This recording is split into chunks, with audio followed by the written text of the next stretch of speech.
The most valuable company on Earth is reportedly about to co-sign $250 billion of debt.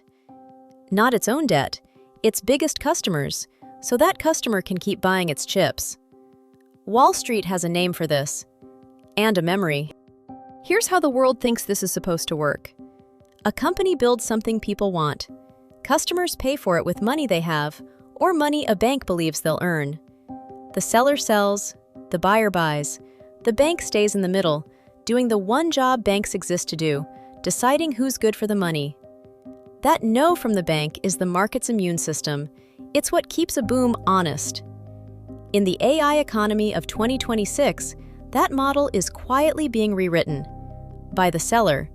On July 27th, the Wall Street Journal reported that Nvidia is in talks to guarantee up to $250 billion of financing for OpenAI's newest data center, a 10-gigawatt campus in southern Ohio, built on land where America once enriched uranium for the Cold War.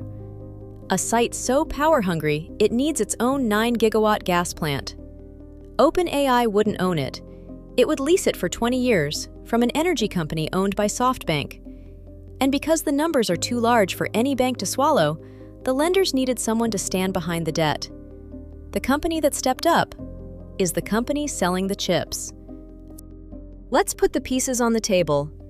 $250 billion, the reported guarantee on the lease and construction debt. Another $350 billion, discussed separately, to finance the chips inside. That's $600 billion of exposure orbiting a single customer.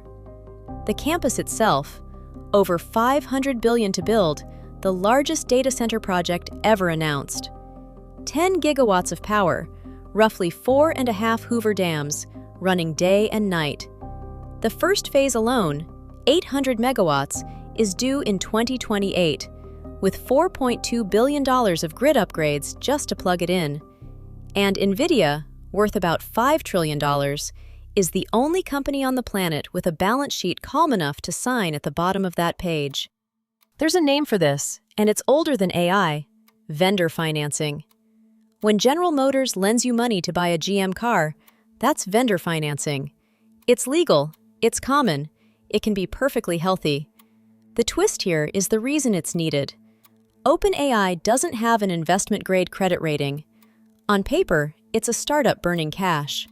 So, lenders won't price this debt against OpenAI's promises. They'll price it against Nvidia's. The chip maker's balance sheet stands in for a credit score.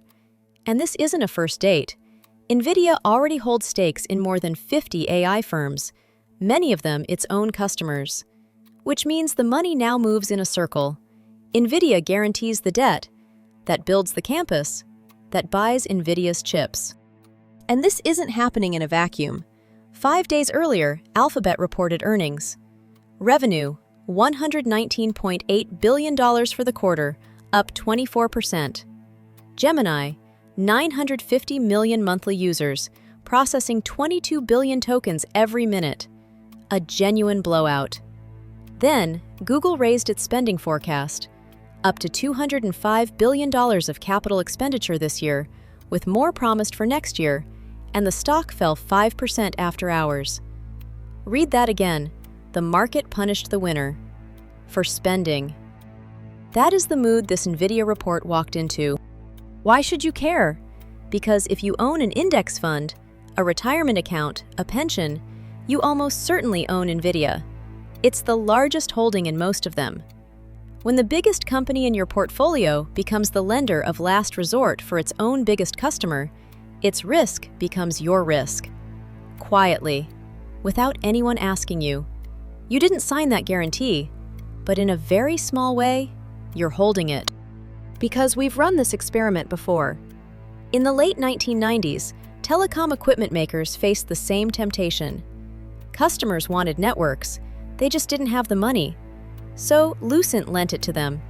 $8.1 billion in vendor financing commitments. Nortel, over $3 billion. Cisco, $2.4. Even Motorola joined in. The bank had quietly left the room. It worked beautifully, as long as the customer survived. Then, in 2001, they didn't.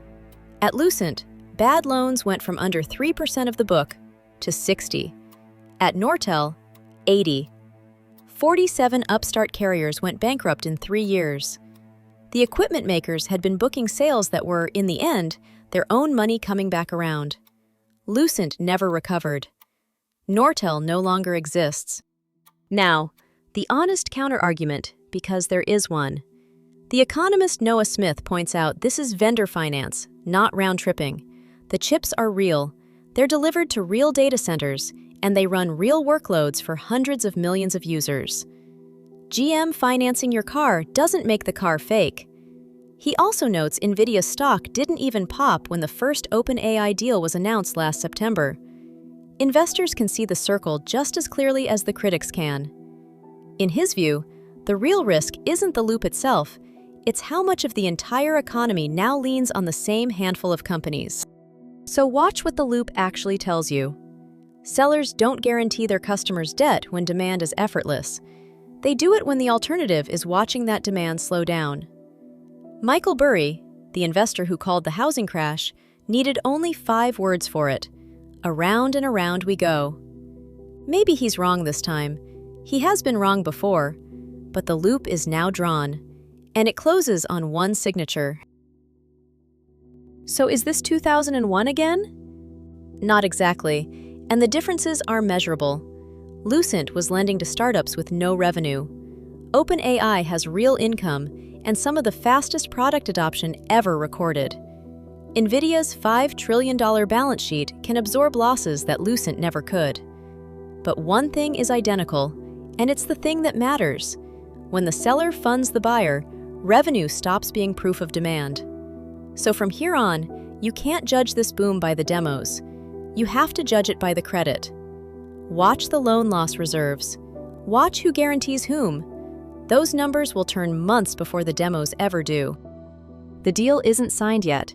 It may shrink or die quietly, like the $100 billion handshake that came before it. But the direction is set. The AI build-out has outgrown the banks, and the sellers are financing their own demand. Every source for this story is linked in the description. Read them. Check us. And tell me below, if the demand is real, this is genius. If it isn't, who's left holding the loop?